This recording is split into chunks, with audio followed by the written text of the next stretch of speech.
Buenas tardes a todos. Muchas gracias por acompañarnos una tarde calurosa de julio. Bueno, para los que no nos conocéis, Líder Editorial es el sitio especializado en empresa que pertenece a Editorial Almuzara. Justamente este año cumplimos 30 años. Llevamos 2 años con Editorial Almuzara y bueno, un poco como sello editorial, nuestra tarea es captar las tendencias empresariales para trasladarlas al ámbito profesional. En este caso nos volvemos a los clásicos de filosofía, ¿no?, de la mano de Rice Husson, y lo que hacemos es recuperarlos para facilitar a los directivos la aplicación de la filosofía en el ámbito empresarial.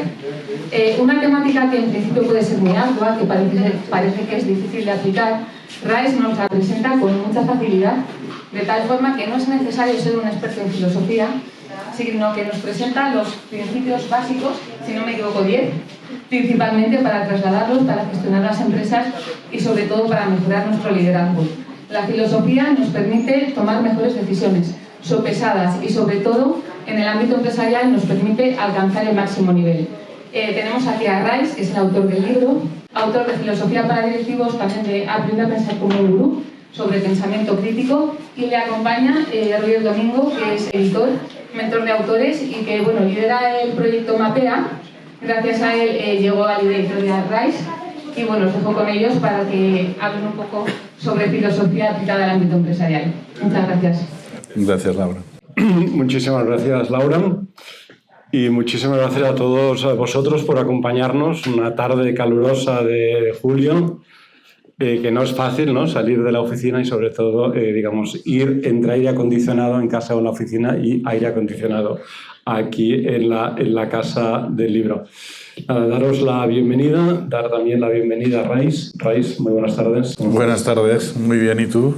Pues muy bien, acalorado, pero bien, ya con ganas de vacaciones. Esta es mi última presentación de la temporada. Vaya, qué honor, ¿no? Sobre todo por la gente que nos acompaña, la verdad también muchísimas gracias por acudir a este evento. Rice, cuéntanos, acabas de publicar Filosofía para Directivos, como decía Laura, en LIT, repites sello.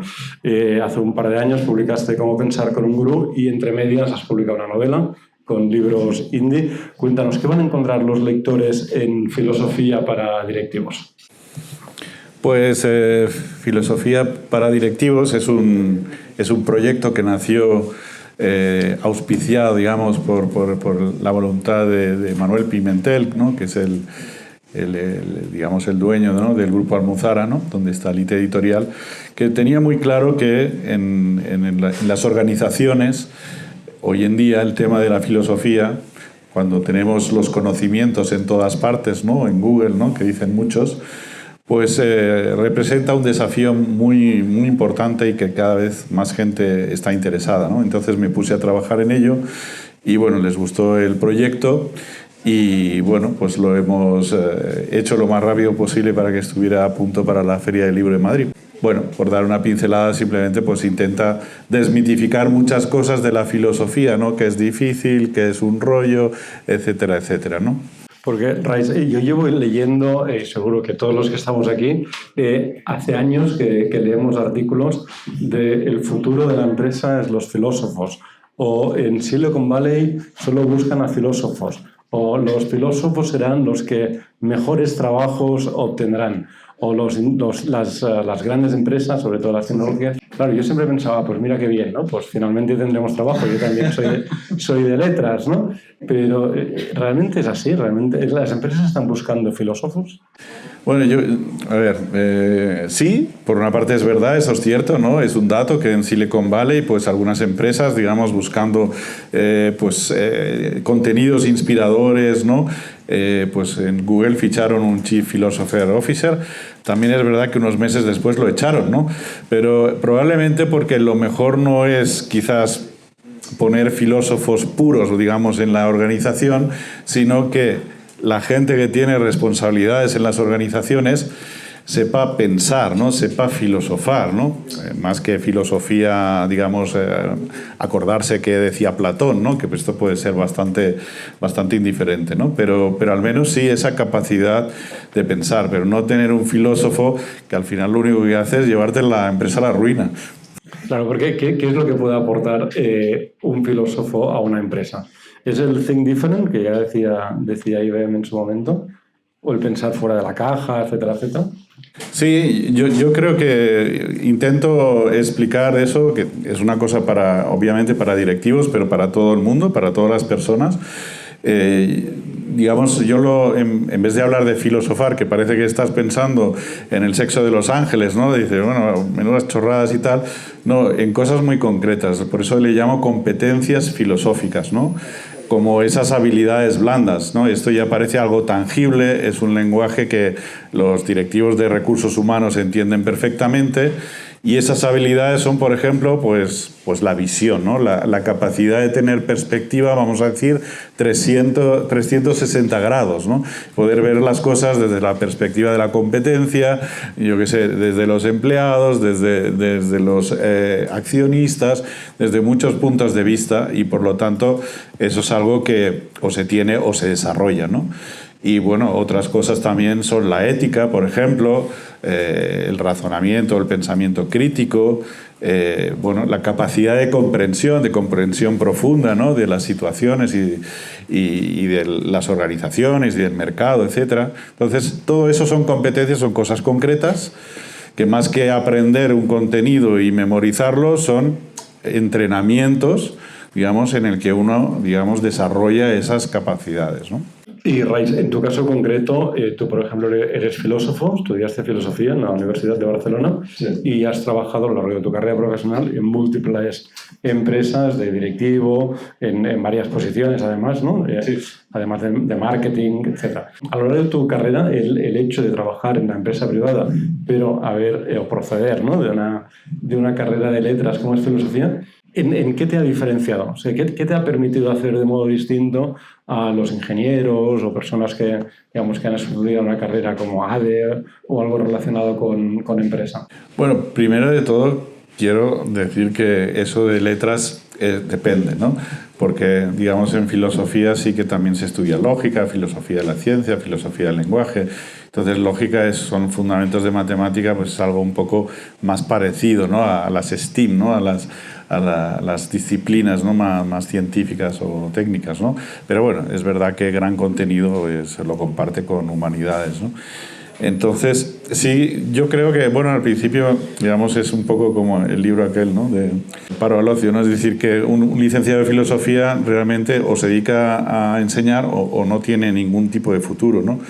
Entonces, en mi caso, por razones personales, pues decidí al final meterme en la empresa privada y con el tiempo sí que es verdad que he visto que me daba una serie de ventajas, pues no en contabilidad y en cosas así, pero sobre todo en el tema de estrategia, en el tema de visión, en el tema de, sobre todo, pues bueno, argumentos, por ejemplo, como pasa en la ética, ¿no? Digamos, debates de ese tipo, ¿no? Digamos, de límites, etcétera. Entonces, en esto sí que he visto que me ha dado una ventaja y creo que también a la gente le puede servir. Comentaba Laura antes, ¿no? Que hablas tanto en el libro como en tus charlas, como siempre que tienes ocasión, de los 10 principios. Uh-huh. ¿Cuáles son estos famosos 10 principios de Rais? Bueno, los 10 principios que se habla en el libro, 10 principios llamamos de la filosofía, es para ese entrenamiento que digo, ¿no? Digamos, de que la filosofía o el pensar, ¿no? El adquirir esas competencias, pues hay que hacerlo básicamente, pues los ejercicios básicos son pues pensar, hablar, dialogar, debatir, escribir, etcétera, ¿no? Pero esos 10 principios te ayudan un poco a ver diversos niveles que hay en la filosofía, ¿no? Y es bastante fácil de entender, ¿no? Por ejemplo, el primero le llamamos socratismo, obviamente tiene que ver con Sócrates, y Sócrates, pues su virtud, digamos, su enseñanza principal es el diálogo, ¿no? El diálogo de una manera táctica, ¿no? Como hacen, por ejemplo, esto nos es bastante más familiar, los coaches, ¿no? Que son personas que facilitan, hablan contigo, ven tus capacidades, intentan definir contigo los objetivos, miran lo que te falta para que te puedas formar y alcanzarlos, ¿no? Entonces, esa manera de dialogar es algo en que más o menos todos sabemos hacer de una manera u otra, ¿no? Y entonces ese es el nivel de partida, pero claro, estamos hablando que eso sucedió pues en el siglo IV antes de Cristo, ¿no? Entonces, de entonces ahora, la filosofía del siglo XXI, pues han pasado muchas cosas interesantes, ¿no? Por ejemplo, el mismo coach, hay una rama que se llama coaching ontológico, que de un tal Echevarría, que ha creado, pues digamos, bastante escuela, pues actualiza ese socratismo, vamos a decir así, con los conocimientos, los adelantos de la filosofía del lenguaje que surgió en el siglo XX y que cambia completamente toda la perspectiva de conocimiento, ¿no? Entonces, esos 10 principios son como una especie de escalera, digamos, sobre todo para entrenarte y tener desafíos hasta llegar un poco al tema de presente. Pero bueno, siempre aclarando que un libro de ensayo es una caja de herramientas, vosotros lo leéis como queréis, en el orden que queréis, os podéis saltar las cosas y al final os tiene que servir a vosotros y solo vosotros sabéis lo que necesitáis. Gracias, Rais. Otra cosita, se podría decir que tienes un eslogan, que es filosofía para todos y para todo. ¿Realmente la filosofía es para todos y sirve para todo? Me gusta que me haga esta pregunta, ¿verdad? Pues sí, utilizo ese eslogan porque sucede una cosa, ¿no?, con la filosofía, y antes lo comentábamos, que mucha gente tiene una mala experiencia, ¿no? A lo mejor en el bachillerato, en la escuela, pues era una asignatura pesada, poco interesante, aburrida, y más a más si tenías un profesor que a lo mejor no brillaba demasiado en las explicaciones, ¿no? Y eso es absolutamente comprensible, es muy normal que eso pase, porque tampoco los profesores tienen mucho tiempo para hacer, digamos, filigranas y hacer las cosas más agradables a los alumnos, ¿no? Pero eso también es algo que pasó a partir sobre todo del siglo XVII, cuando el saber un poco se especializa, se crean, digamos, las facultades, la facultad de Economía, la facultad de Derecho, y Filosofía se encierra en la facultad, digamos, de Filosofía. Y claro, al no tener un objeto de conocimiento, ¿qué pasa? Pues claro, que en esa escuela se forma a futuros profesores de esa misma facultad, con lo cual es un círculo vicioso que los filósofos al final se vuelven unos profesionales totalmente desconectados del mundo y el mundo de ellos.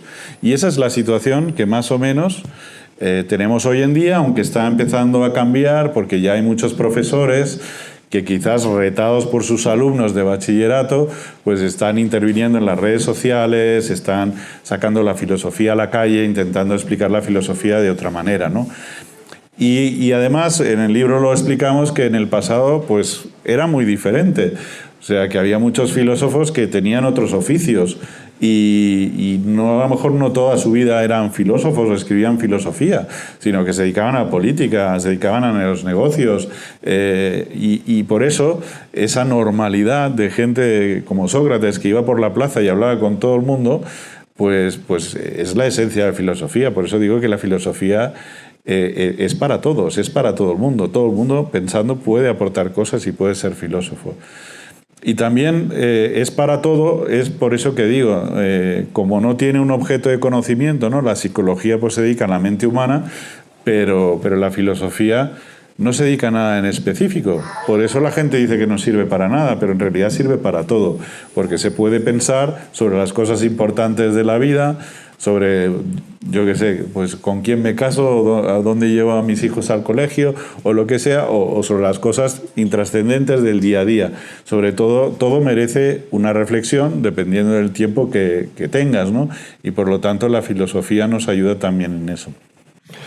Oye, me gustaría ahondar en esto, que me parece muy interesante, Rais, es que realmente, igual es también mi sensación particular, pero yo recuerdo que cuando empecé a estudiar filosofía también la odiaba. Y la pregunta era, y sigue siendo, ¿por qué se enseña tan mal? Yo recuerdo, segundo o tercero de BUP, que los profesores de filosofía en el instituto, bueno, en lugar de explicarnos qué era la filosofía, para qué servía la filosofía, o incluso ayudarnos a que aprendiéramos a pensar, se limitaban a repetir una serie de frases huecas: no te bañarás nunca en el mismo río, o el ser permanece, ese tipo de máximas que en realidad no acabábamos de entender y no conseguíamos hilar. Es decir, cada autor, aunque nos dijeran que había una serie de escuelas, bueno, decía algo distinto, ¿no? Yo recuerdo que tenía una imagen muy difusa y, digamos, poco halagüeña de la filosofía, hasta que leí El mundo de Sofía, que sería un COU, ¿no? Un tercero de BUP o COU, y ahí me cambió completamente la visión de onda. No solo se puede contar bien y resultar interesante, sino que realmente, si a uno se lo cuentan de una manera comprensible, pues para un adolescente y para un adulto por lo mismo, lo puede acabar entendiendo. Y aparte le parece... Con lo cual, ¿por qué realmente se explica tan mal? Es decir, tiene que haber algo, ¿no? Es decir, y ahora ya sabemos que se puede explicar bien. ¿Por qué no se hace un esfuerzo para explicar bien?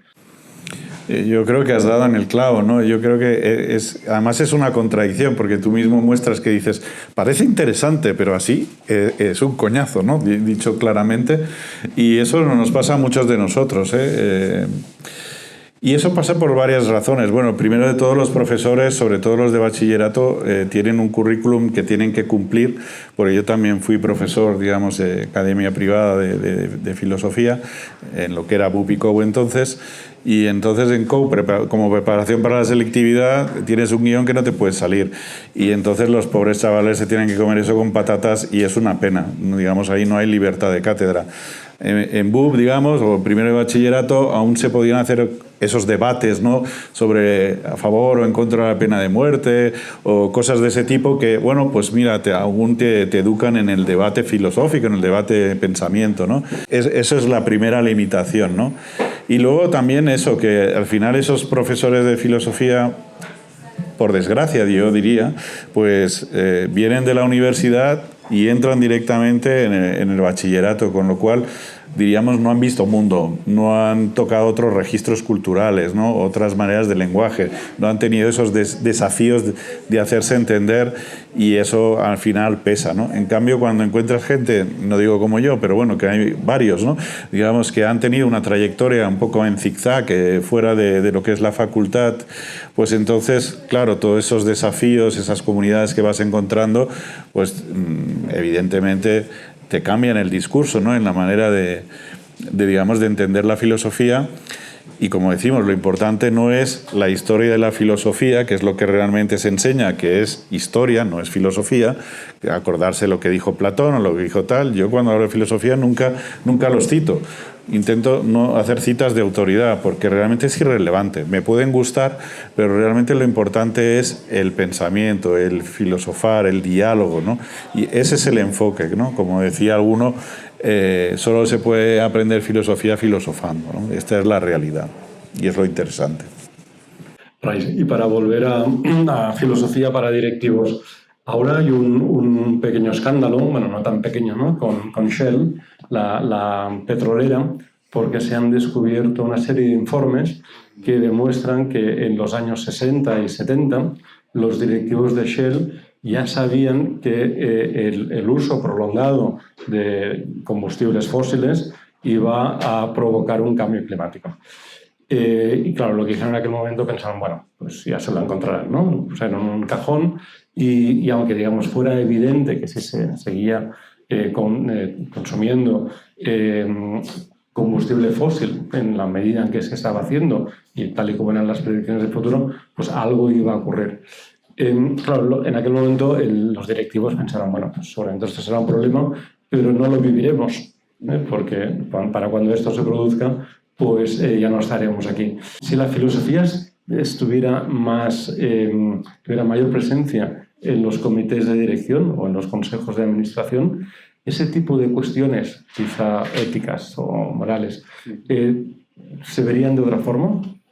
Sin duda, yo creo que este es un buen ejemplo, ¿no?, digamos, de cómo pueden afectar las cuestiones éticas dentro de la dirección, ¿no?, y de una empresa, de la estrategia de una empresa.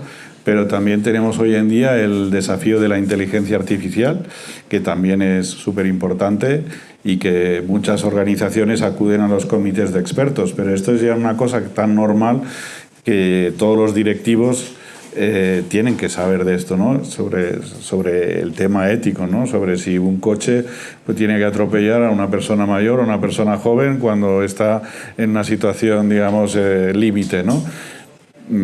Bueno, pues es importante que el directivo también tenga un criterio y cuándo utilizar o cuándo no utilizar la inteligencia artificial, ¿no? Entonces yo lo que digo en el tema de las organizaciones, intentando contestar la pregunta de Roger, es que las organizaciones como Shell se enfocan mucho en lo que es el poder, ¿no? En lo que es la organización, la eficiencia, la planificación, por lo tanto la gestión de los recursos, que es de alguna manera el poder, lo que llamamos la voluntad de poder, así de una manera más filosófica, ¿no? Y eso para mí crea lo que es una deuda del saber, ¿no?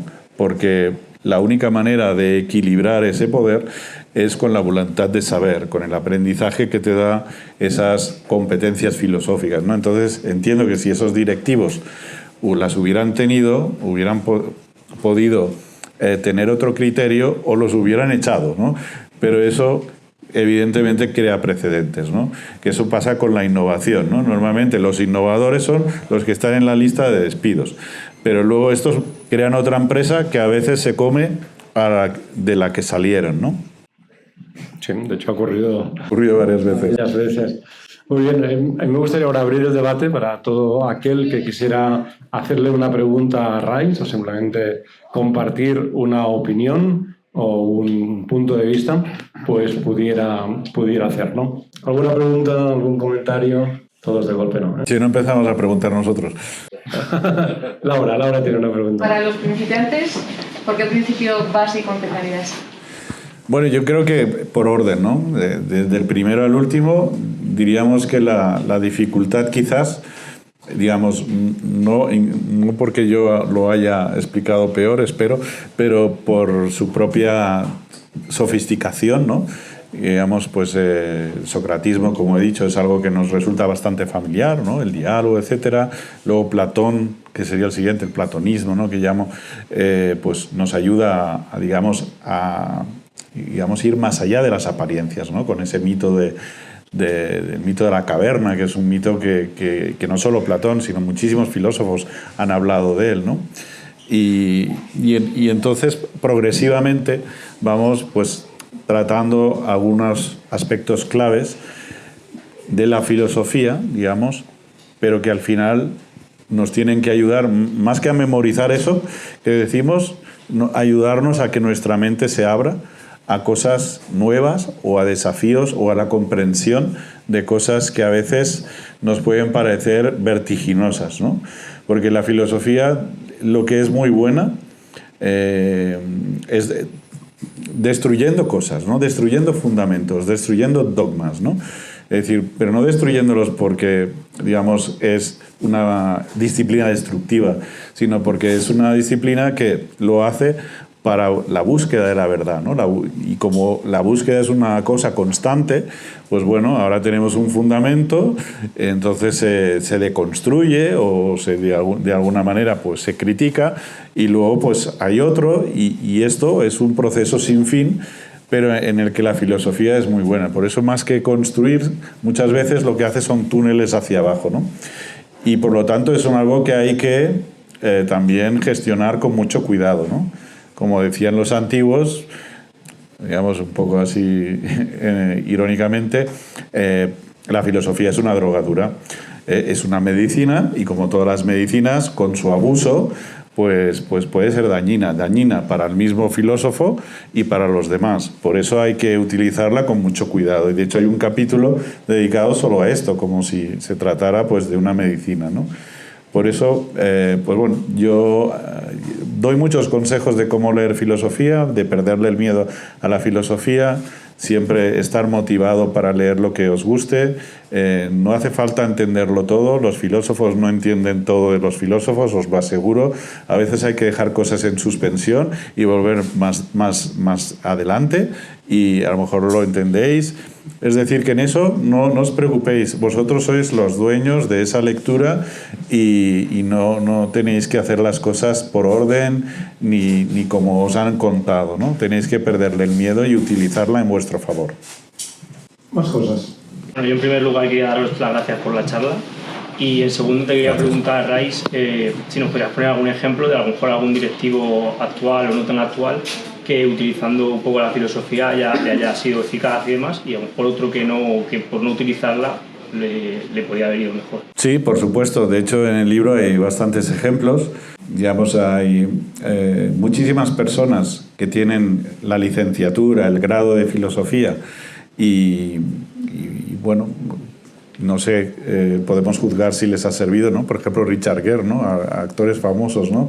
Pero bueno, sí es verdad que parece un actor especial, ¿no? Con una cierta sensibilidad, quizás ese toque, digamos, de originalidad y de buscar ciertos papeles se lo haya dado, pues, esa perspectiva filosófica, ¿no? Pero bueno, para el empresario que yo destaco como arquetípico, ¿no? Para entender un poco esto, es Sergio Marchionne, que es un italiano, pero de origen canadiense, bueno, o nacido en Canadá, que llegó, estudió Derecho, estudió Finanzas y también estudió Filosofía. Su carrera principal era Filosofía y en un momento dado, por una serie de circunstancias, accedió digamos, a ser el CEO, el presidente ejecutivo del grupo Fiat Chrysler, que es un grupo bastante grande. En el momento en que lo coge, él estaba completamente en pérdidas, era un desastre de gestión, de empresa, era aquello un pozo sin fondo. Y si uno estudia su trayectoria, que bueno, tristemente luego murió de un cáncer, digamos, no pudo quizás culminar su obra, pues hizo cosas muy, muy originales, ¿no? Digamos, como eso de pensar fuera de la caja, ¿no? Y, por ejemplo, pues había unos acuerdos, por ejemplo, el gobierno americano estaba sosteniendo al grupo Chrysler, digamos, para que no se muriera, pero no tenían interés, él lo compró, con ese, digamos, luego redujo el portfolio de vehículos a 2 en concreto, el Jeep, el 580, hizo muchísimos cambios, se llevó bien con los sindicatos, subió el sueldo a los trabajadores, hizo muchas cosas que no hacía la industria, ¿no? Y esa gestión le llevó a multiplicar por, no sé, me acuerdo, por 6 o algo así la facturación, salir, digamos, de la quiebra en la que estaban. Luego sacó Ferrari a bolsa, por ejemplo, es una de las cosas que hizo, que vale más que todo el grupo Fiat, por ejemplo. Es decir, hizo muchas cosas, se dio cuenta, digamos, de dónde estaba el valor, ¿no? Y por lo tanto yo creo que esa perspectiva, digamos, que no hay otro directivo en la industria del automóvil, ¿no?, que haya hecho esto, pues yo creo que sí que se la dio la perspectiva filosófica, ¿no? Además, ya lo veías en su actitud, era un tío que no darías un duro con él, iba con un jersey, siempre, nunca llevaba corbata ni traje, un poco despeinado, con sus gafitas así como de intelectual, entonces, pero que vaya, que nadie le tosía, ¿no? Y además todo lo que es la familia, digamos, Agnelli, ¿no?, que los accionistas de Fiat, pues le tenían un aprecio increíble, ¿no? Y bueno, alguien que no lo haya logrado, bueno, yo creo que con los políticos lo tenemos fácil, ¿no? Pedro Sánchez, Feijóo, el que quieras. No sé. Porque convendría, Rais, que además de la empresa, la política o el Congreso de Diputados se impregna un poquito más de filosofía. Sí, bueno, la filosofía y la política sí que tienen más tradición, ¿no? Digamos, más. La filosofía política es una rama muy importante que ha dado, digamos, bastante resultados intelectuales y también prácticos, ¿no? Con revoluciones sociales, etcétera. Pero bueno, lo que es la política, digamos, parlamentaria, yo creo que sobre todo, lo que hace falta es ética. Yo creo que la política sin ética no tiene ningún sentido. Es que al final es hacer trampas al solitario. Es decir, tener un discurso hoy en día, ¿no?, digamos, diferente de lo que haces en privado, pues donde hay las redes sociales, donde al final todo se sabe, es totalmente incoherente, ¿no? Y sobre todo es eso. Muchas cosas que vamos a justificar algunos desastres de la humanidad, ¿no?, que a lo mejor podían tener una idea interesante, en el momento en que traicionaron a sí mismos porque al final no tenían ningún tipo de ética, porque al final se trataba de conseguirlo como sea, aunque fuera con millones de muertos, yo creo que eso es la clave, ¿no? Que probablemente eso es muy difícil de conseguir, bueno, pero no hay otra, ¿no? Somos personas inteligentes y responsables, tenemos que luchar por ello. Sin duda, qué duda cabe. ¿Alguna pregunta más? ¿No? Pues Pues si no tenéis más preguntas y si Rais, a no ser que tenga algo más que añadir. Bueno, nada, yo simplemente muy agradecido por vuestra presencia. Por supuesto, estoy a vuestra disposición en las redes sociales. Es muy fácil encontrarme. Si queréis preguntarme algo en privado o comentarme cualquier cosa, encantado de la vida.